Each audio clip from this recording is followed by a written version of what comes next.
The Nobel Peace Prize for 2023 to Narges Mohammadi for her fight against the oppression of women in Iran and her fight to promote human rights and freedom for all. Afghanistan, it's very clear that women are under threat. That said, women are being erased from society. Women like Narges Mohammadi have been advocating tirelessly for the rights of women in Iran, but they've also been active contributors to society as a whole.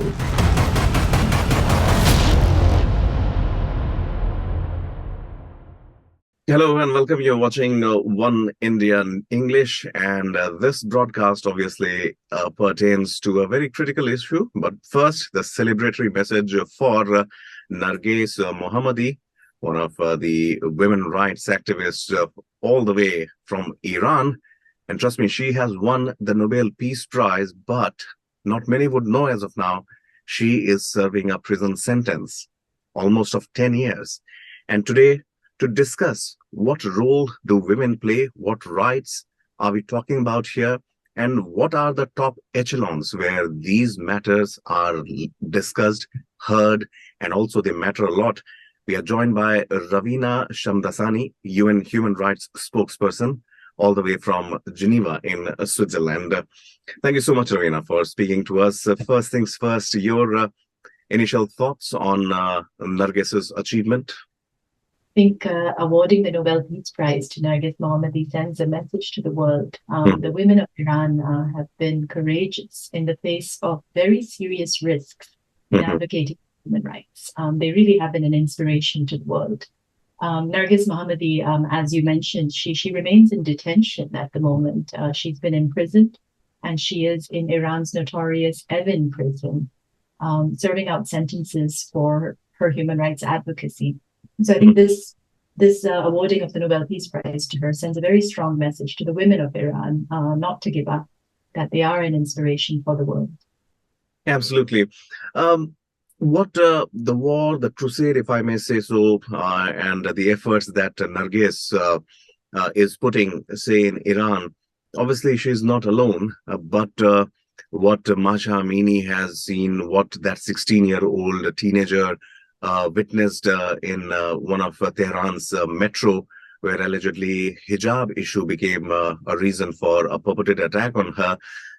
In this regard, Ravina, if we talk about the outside world, if we talk about world beyond Iran, how does the United Nations, how do you as a woman view this scenario? As you pointed out, Mahsa Amini died a year ago, and her death was a result of not wearing the hijab, quote unquote, properly. Right. That sparked a series of protests by women, men, everybody across Iranian society. Unfortunately, a year after her death, not much has changed for the positive. In fact, we've seen a toughening of the chastity and hijab laws. We have a toughening enforcement of the laws, and we now have laws that have been recently passed in the Iranian parliament that impose criminal sentences on women for not wearing the hijab properly, fines, jail terms, and also deprivation of their right to travel and deprivation of access to some economic opportunities, simply for what they wear. Now, this is clearly unacceptable. Women like Narges Mohammadi have been advocating tirelessly for the rights of women in Iran, but they've also been active contributors to society as a whole. Narges Mohammadi also advocated strongly against the imposition of the death penalty in Iran. And you might be aware that the death penalty in Iran is disproportionately applied to people who come from minority backgrounds. And there are also concerns about the imposition of the death penalty against juvenile offenders. So she has been advocating for causes, human rights causes in Iran, women's rights, but also the rights of the broader society in Iran. Absolutely. People should not be penalized or jailed for their human rights advocacy. So today we are calling on the Iranian authorities to release Narges Mohammadi and also to release all other human rights defenders who have been jailed in relation to their activism.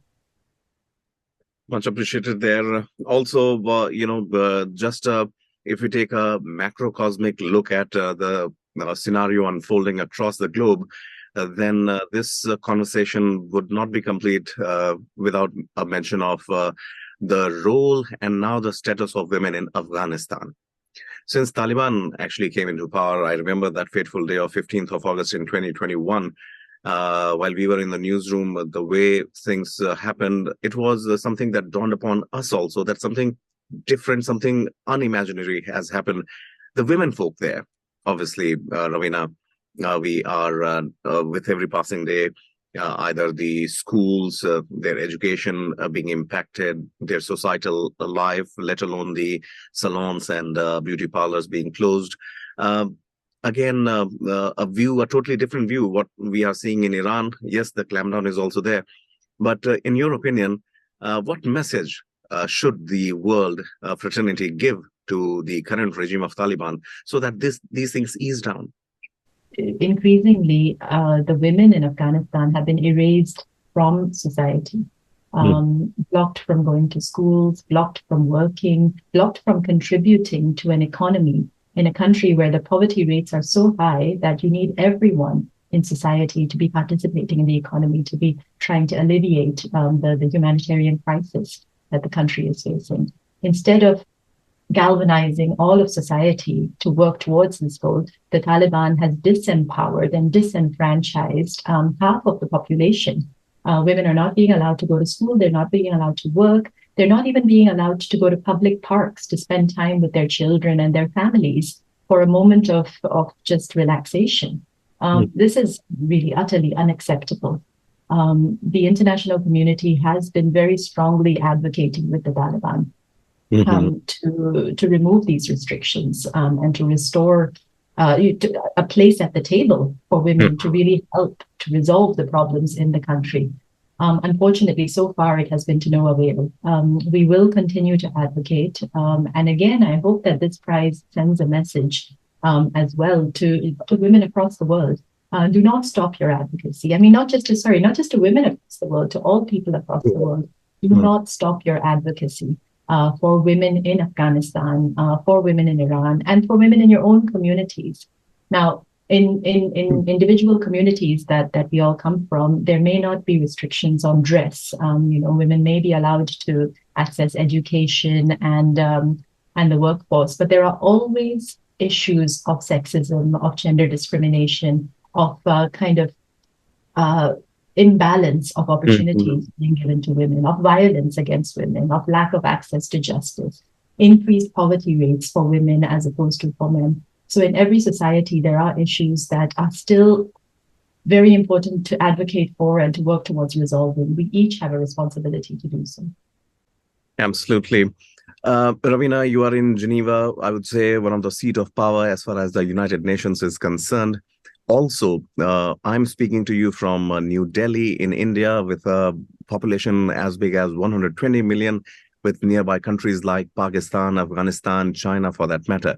Now, when you associate or when you look at things, and when I say you, I refer to the UN body there, the view, the outside world view that it presents, because in that, United Nations chambers where women representatives are also there, rubbing their shoulders with their male counterparts, also putting their country's point of view. And here in some part of the world, we hear, things like Iran atrocity, or for that matter, Taliban atrocities happening. Do you believe that the time has come when United Nations should introspect and maybe come up with a specific body like an ILO, like an ICJ, talking about and safeguarding the rights, the lives of women, specifically across the globe? The United Nations does prioritize this work. So we at the UN Human Rights Office, we have many different mechanisms working on women's rights. There's a working group on discrimination against women. There's a special rapporteur to eliminate violence against women. There's a committee on the elimination of discrimination against women. And India is actually party to the covenant, to the convention on the elimination of discrimination against women. Now, what we do is states that are party to these treaties, they are invited to Geneva periodically, once every few years, to come and present what they have done to resolve issues of discrimination, of violence against women, and to increase the right to political participation for women as well. So, of course, India, I mean, all the countries that you named are actually part of this kind of requirement that the United Nations has for countries to come and represent what they have done and what the challenges are that still remain. We also provide a platform for NGOs and for human rights defenders to come to the UN, either physically or by submitting documentation on all the problems that remain, all the work that they are doing to advocate with their governments to resolve the issues. So there is that. Outside of the UN Human Rights Office, there's also another body called UN Women. And UN Women actually has a presence in New Delhi itself. So they also work closely with, the civil society there, with the rest of the UN presence there. In fact, we were all following very closely the recent vote giving 30% quotas in Parliament. Yes, I mean, I was about to come to that also. Well, we very, very warm-heartedly welcomed that. It's about time. Yes. But we were very glad to see that. And in fact, I went to the press briefing here in Geneva to welcome that, which was, quite a happy moment for us. Of course, 30% is a start. It is certainly not certainly not enough, but it's a step in the right direction. Indeed. And trust me, I mean, as far as this Herculean effort is concerned, the current dispensation here led by Prime Minister Modi, indeed, they have put in the honest effort there. And this has been procrastinated for such a long time. Good or bad reasons, it's a different topic altogether. But as of now, as you mentioned about time, that it should happen. And why not? I mean, we are talking about the biggest and the democracies of the world, maybe this would start paving way for the world to see also. Ravina, a question that is close to India for that matter, because it's happening in the neighborhood. Those who escaped Taliban reached the shores of Pakistan. And this morning, a disturbing piece of news came in.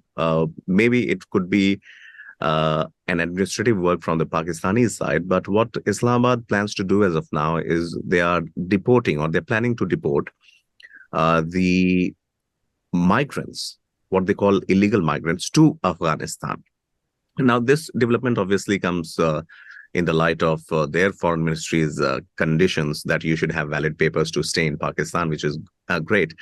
But having said that, almost 70% of illegal migrants that are in Pakistan are from Afghanistan.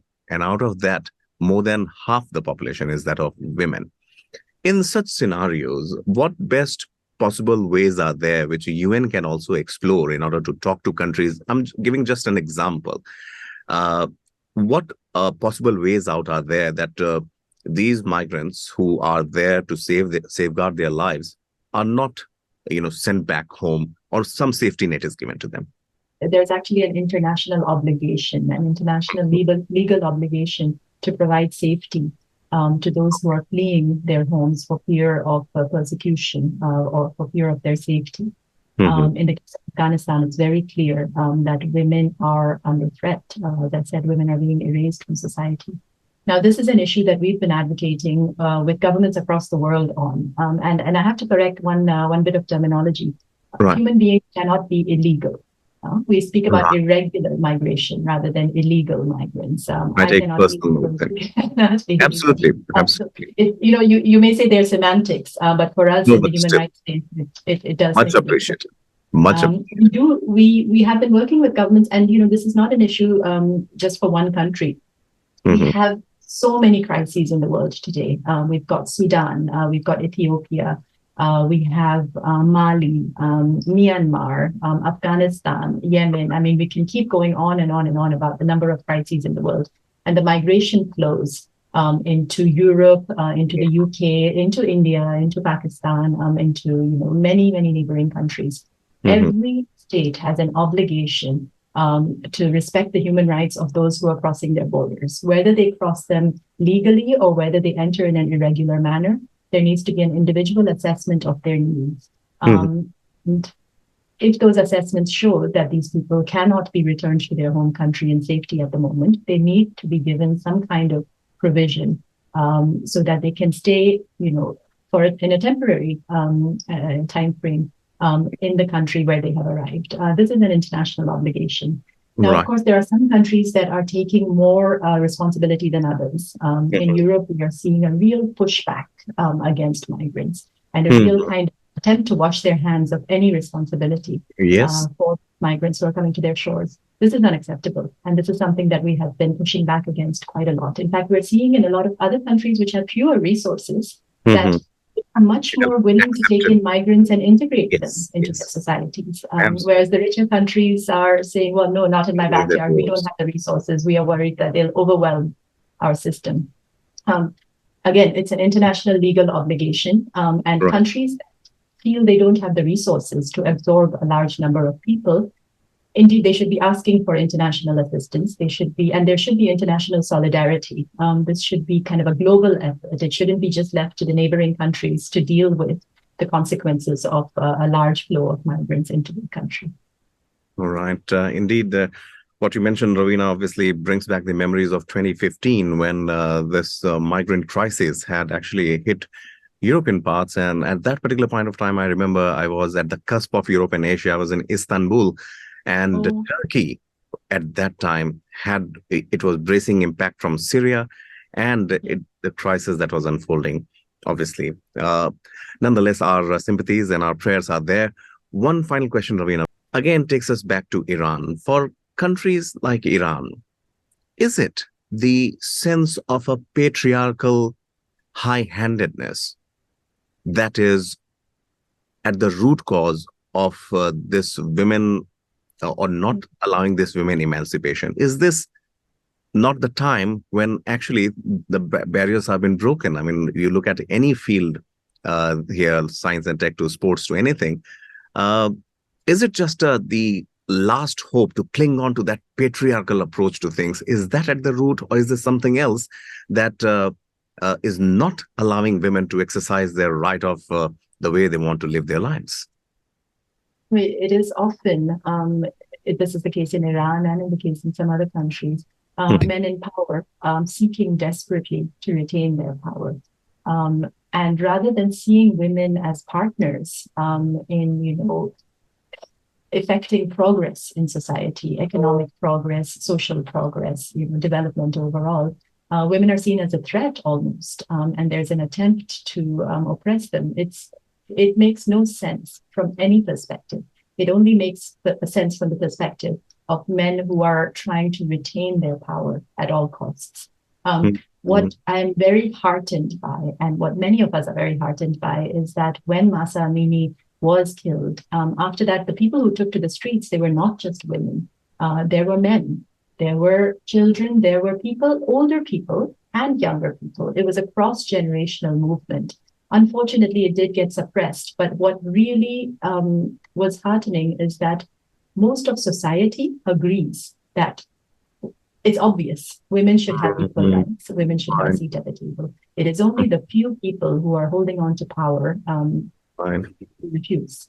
And we see that in many, many different countries as well, where there is an overwhelming acceptance and acknowledgement that of course, women should be equal partners. But again, it's people in power who are kind of holding back, and usually old men. Well, as they say, old giving way to the new is the norm, and someday or the other, it is bound to happen. More prayer, more strength to people like Narges and those who are fighting, and more power to you also, Ravina, and to the yeoman's job that you are doing there. One final comment from your side, and we keep it very normal here.